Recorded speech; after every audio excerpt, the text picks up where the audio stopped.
Hello and welcome back to Digpiece ITTS channel. What do you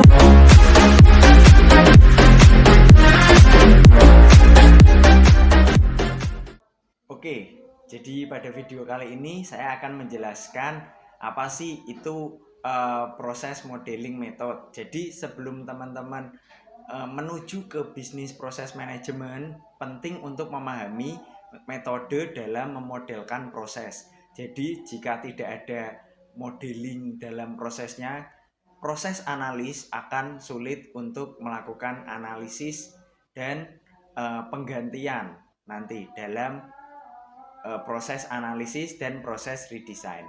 So stay tuned and check this out.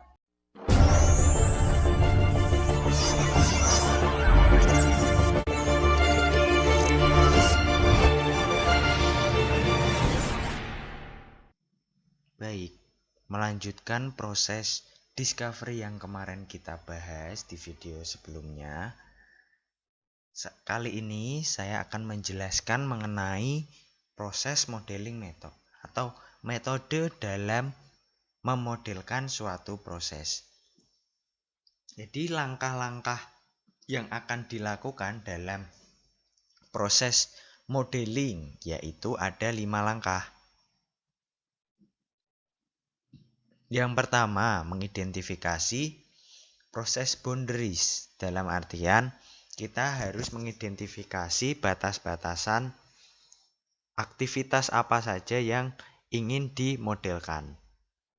Jadi awalnya kita harus mengetahui dulu aktivitas apa yang ingin dilakukan dan fokus pada aktivitas tersebut, mengesampingkan aktivitas yang lain yang tidak penting dalam proses tersebut, karena untuk menghindari ketidakefisiensian proses modeling.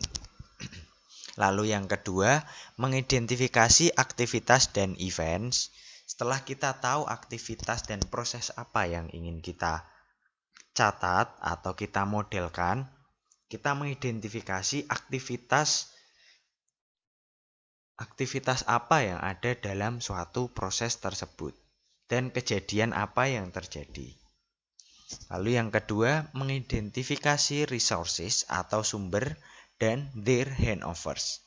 Jadi dalam artian kita harus mengetahui sumber atau unit apa yang digunakan dalam aktivitas atau proses yang ingin dimodelkan.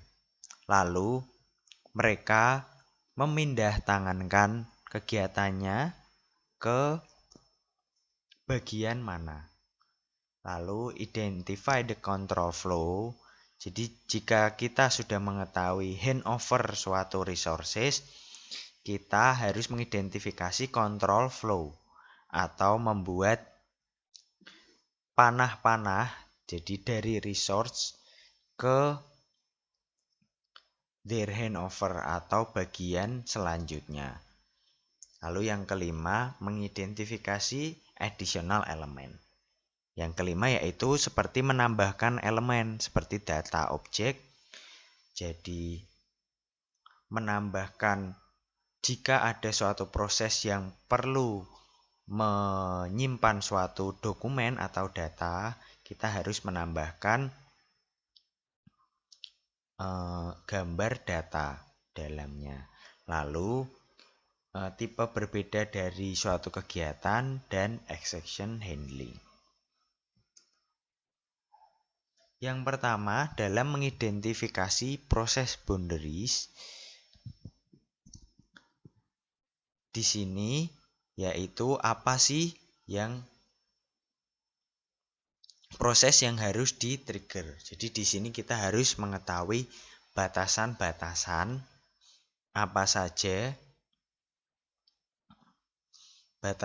saja yang ada dalam suatu proses. Jadi contohnya yang di-trigger yaitu purchase order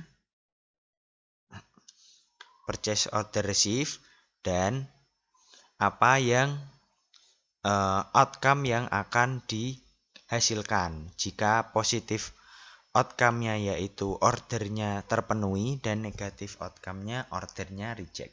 Jadi ada dua hasil kemungkinan di sini. Lalu perspektif siapa yang paling penting di sini, yaitu ada seller, ada bagian lain. Kita akan lihat di slide berikutnya. Lalu artefak apa saja yang dibutuhkan sebagai input dan output? Inputnya yaitu purchase order dan outputnya invoice dan shipment notice. Yang pertama, yang selanjutnya yaitu mengidentifikasi aktivitas dan kegiatan.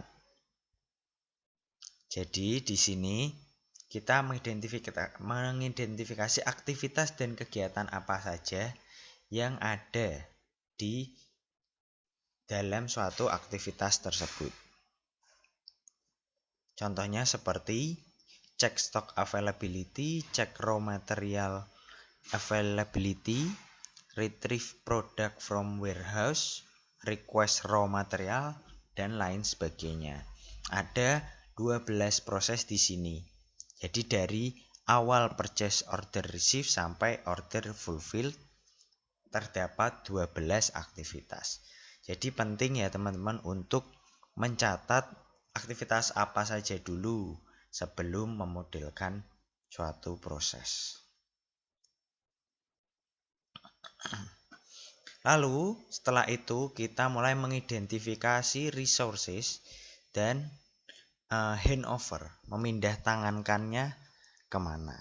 Contohnya seperti proses penjualan, ini terdapat bagian penjualan sales dan bagian warehouse and distribution. Dalam bagian warehouse and distribution terdapat warehouse staff dan ERP system. Jadi seller ini merupakan pool dari sales. Ini pool dari warehouse staff dan ini pool dari ERP system. Jadi ada satu kegiatan cek stock availability. Itu bagian dari resource ERP system. Lalu bagian yang mengkonfirmasi order atau mereject order bagian sales. Dan bagian sales melakukan handover. Jadi seperti ini merupakan handover. Ship goods itu dilakukan oleh warehouse staff dan seterusnya. Lalu mengidentifikasi control flow.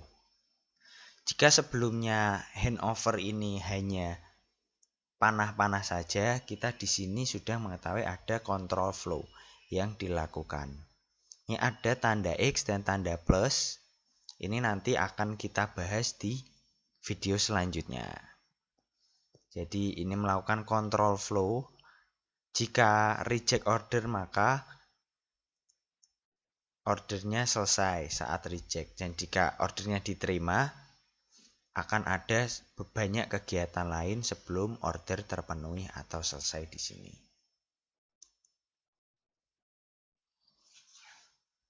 Selanjutnya mengidentifikasi additional element.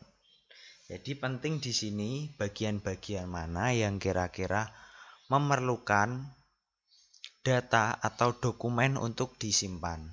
Jadi di sini kita lihat banyak gambar dokumen dan database. Di bagian ERP system, setelah ada purchase order, ini terdapat dokumen order. Lalu mengecek ketersediaan stok dalam warehouse database. Dan seterusnya.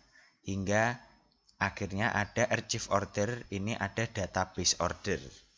Jadi penting untuk mencatat database dalam perusahaan dan dokumen. Karena di video sebelumnya sudah kita bahas bahwa automated system itu sangat penting dan sangat efisien. Selanjutnya, untuk memastikan kualitas dari proses model dilakukan 3 cara atau 3 langkah di sini ya, dengan synthetic quality and verification, semantic quality and validation, pragmatic quality and certification. Jadi, yang pertama dilakukan yaitu synthetic quality. Jadi, kita mempunyai suatu model di sini.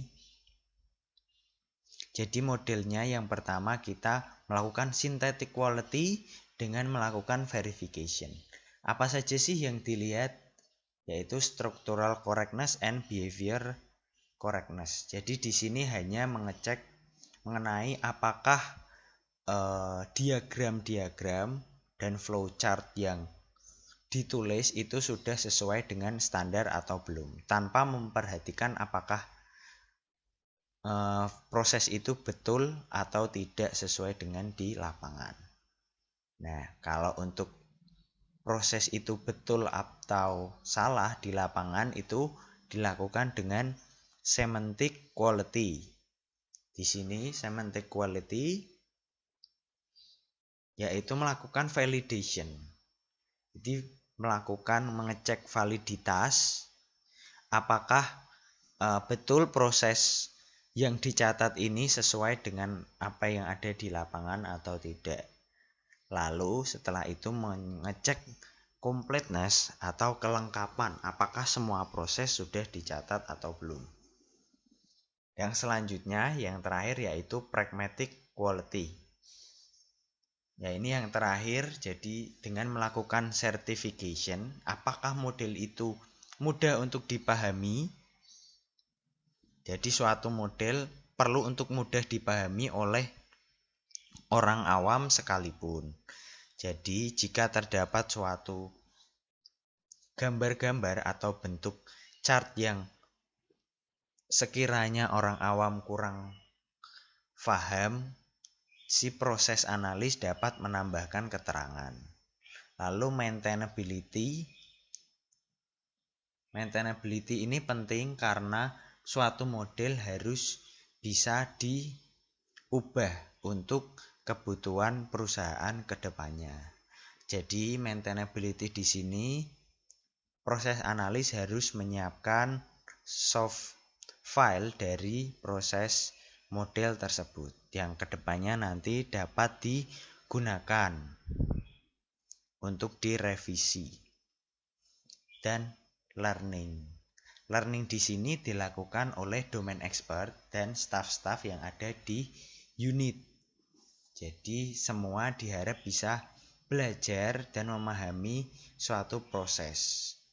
Jadi proses model ini harus ada di masing-masing bagian atau unit di perusahaan agar karyawan mengerti apa yang mereka harus lakukan. Jadi untuk proses discovery penjelasannya kira-kira begitu ya teman-teman. Untuk video selanjutnya kita akan bahas mengenai proses analisis. Dalam proses analisis ada proses analisis kuantitatif dan proses analisis kualitatif. Oke. Jadi kalau ada salah-salah kata mohon dimaafkan. See you in the next video. Wassalamualaikum warahmatullahi wabarakatuh.